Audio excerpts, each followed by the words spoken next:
that 4 years because, I say it's like a tree. 4 more years. Yep. You plant it, but it takes a while to grab root. That's right. When this grabs root, Yes. they're not going to be able to destroy this. Right. That's right. Mr. President, I don't want to interrupt, but I gotta say this because it's Black History Month. Man, you the first black president.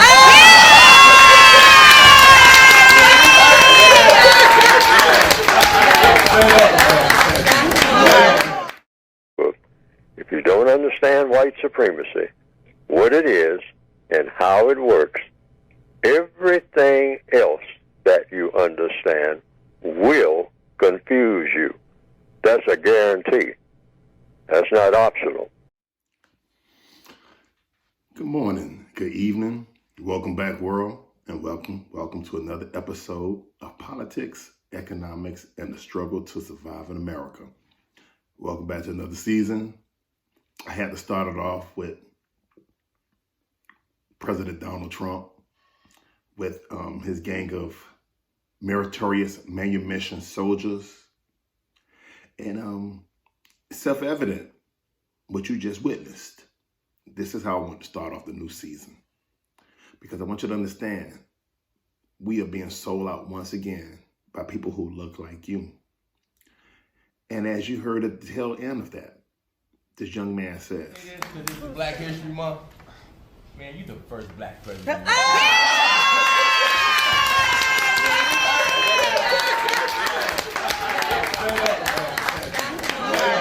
you are truly the first black president of the United States of America.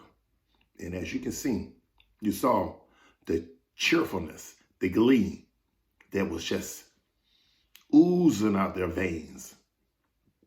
See, these are those people that during slavery times were telling us, hey, boss, they trying to flee tonight, boss. They trying to escape us, boss.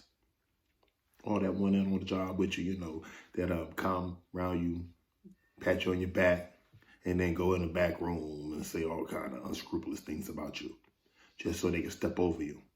See, this is what has happened with us here in America, descendants of slaves. And I need you to understand, 2020 means vision, the way how it is, when you go to the eye doctor and they say 2020, they mean a good vision. So 2020, they was visually showing you what they think about you. Now, this happened on the last day of what's called Black History Month. And what you saw was a group of black people, probably some of descendants of slaves, probably some immigrants from other countries. But you saw the buffoonery. This is what we up against here in America in the 21st century. We are dealing with individuals who will sell their mothers and brothers out for some crumbs. And I saw the photo op at the end. And as you can see, everyone was enthusiastic about pushing another 4 years of the Donald Trump. Now, I'm not excited about what's going on the Democratic Party because I feel that they're the same. They're cut from the same cloth. The difference is Donald doesn't mind going there and having you, kiss his feet, kiss the ring.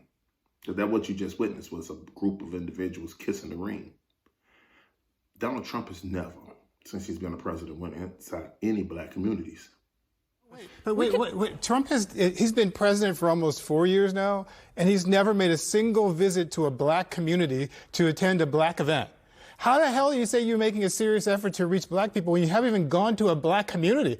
For God's sake, he hasn't even gone to the black community in Washington, D.C. He hasn't gone to the black community in New York, in Harlem, or in Brooklyn, where he lived. He has not made any serious effort to reach black people. And then the idea that anybody would sit in a room with Donald Trump and call him the first black president after we had Barack Obama as the president of the United States shows just what kind of Uncle Toms were sitting in that room in the first place. That's ridiculous.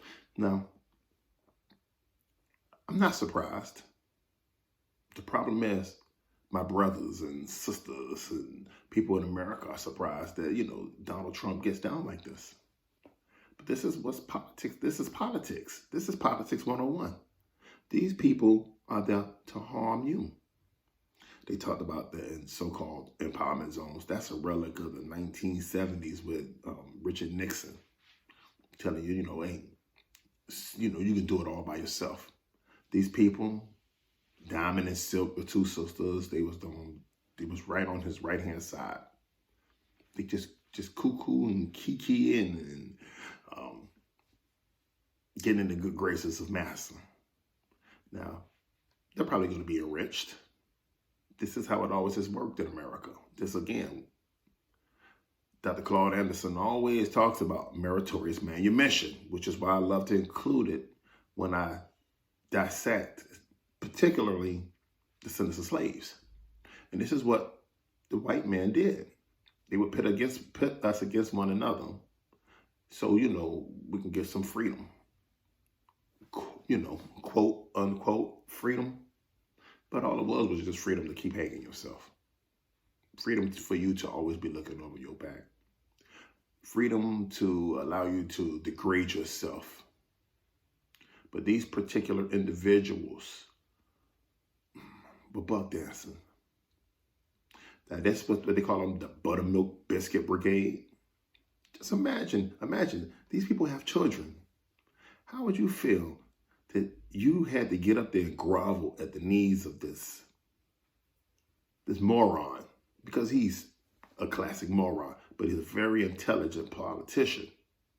And he knows if he just peels off 8, 10, 15% of the black vote, he's guaranteed another 4 years. Now, me personally, I tell people all the time, the governor of your state has more of an impact on you than the president of the United States. But the president can sway policies to gear towards certain individuals, like his 2019, 2017, 2018 tax cut. In previous episode, I explained to you, 97%, 93 to 97% of the entire tax package was crafted for people of his ilk. The multi-millionaire clique. That's what he's party to. But I want to play it again one more time for you because I want you to understand the levels of grovel, how we would get down to just grovel at the knees of these individuals. This is why I always lead off all my shows, and I always interject Mr. Neely Fuller Jr. If you don't understand white supremacy, what it is and how it works, everything else that you understand will confuse you. That's a guarantee.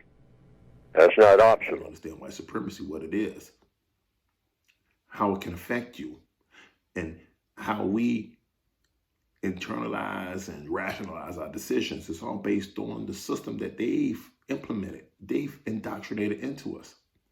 White supremacy is not some mysterious, glowing, radiating entity. It's a living, breathing organism. And this is what George Washington, Thomas Jefferson, Benjamin Franklin, Thomas Paine, this was what all these individuals implemented, which is why here in 2020, you can have these individuals, shining boots, shining shoes, bootlicking. This is why you see this in 2020. Once again, I just want you to listen closely. Overturned easily. Yeah. We need that 4 years because, I say it's like a tree. 4 more years. Yep. You plant it, but it takes a while to grab root. That's right. When this grabs root, Yes. they're not going to be able to destroy this. Right. That's right. Mr. President, I don't want to interrupt, but I gotta say this because this is Black History Month. Man, you the first black president.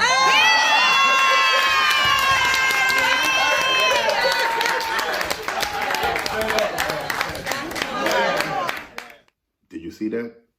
He spoke to him like that was his friend on the block. Man, you the first black president. And I got to say this because it's Black History Month. You notice how he added that to it? This is what we've done. This is what we come to. This is what happened when you come from a group of powerless individuals. Well, a system was designed to make sure that you will always be indebted to your slave master, which is why he would say that. knowing that Donald Trump has lawsuits from when his father ran his business and then when he passed it on to his son. The policies that he's implemented, hey, I'm against immigration. I ain't with that. I didn't get a chance to immigrate him. But his policies show you. These was all policies that go back to the beginning of the 17th and 18th centuries here in the United States. These same policies was enacted to maintain white supremacy, which is why they made sure that only people from Europe was allowed entrance into this country. See, those policies that he's implementing go back to the black codes in Virginia and Massachusetts, these original alleged 13 colonies. And these people implemented these things to make sure that they restricted how many of us were here, but how many of them can come in. See, because it's steeped in the history of America, but the problem is it's not taught in the school systems. So people in America would think, oh man, you know, this is wrong. No, what he's doing, he's following the strict construct of what George Washington wanted. They wanted a white nation. It was embedded in their 1790 Naturalization Act. They stipulated only white men who owned land, and once you've been here for over 2 years, can become a citizen. See, these individuals don't even understand. No, you know, I'm sorry. They understand what they're doing. This is called self-preservation, and I can understand self-preservation. You know, hey, but they always tell you when you're on an airplane, don't worry about the person next to you. Put on your mask first before you try to help. That's called self-preservation. What these guys are doing, being butt broke. You know, butt broke, you know, when they'll rape you in front of the entire plantation on the field hands. These individuals are butt broken. And it's so scary, you know, because America can go around the world and kill people willingly. Don't even think twice about it. That's how white men get down. They feel they can go any place on this planet and murder people. So these individuals who sit around him, you notice they're all dressed up. They have on their finest apparel. And it's just amazing to see, you know, as always on the plantation, we had Big Mama, you know, Big Mama who ran the whole plantation, you know. You saw that Big Mama sitting next to him. You know, the master whisperer. Boss. Yeah, he had one flanking him on both sides. And you saw they were so happy. Jesus. And I noticed that during this entire, they were doing about an hour. They talked about Jesus put you in now. You're doing a great job. Well, I'm going to leave it with this. I asked individuals who I work with who tell me they are supporters of Donald. And the first thing I was asking is, can you tell me what policy he crafted that benefited you? And you know what I had? I always get crickets. Always get crickets. So that's how gangster living in America is. Whichever side you fall on. You arrive with these individuals knowing they're doing you harm. But because you feel that he resonates with what's in your soul, he continues to move forward, harming people. Hey, that's the beautiful thing about living in America. Hey, but I just want to say, hey, I'm back. This is episode 60. This is Politics, Economics, the Struggle to Survive in America. As always, peace.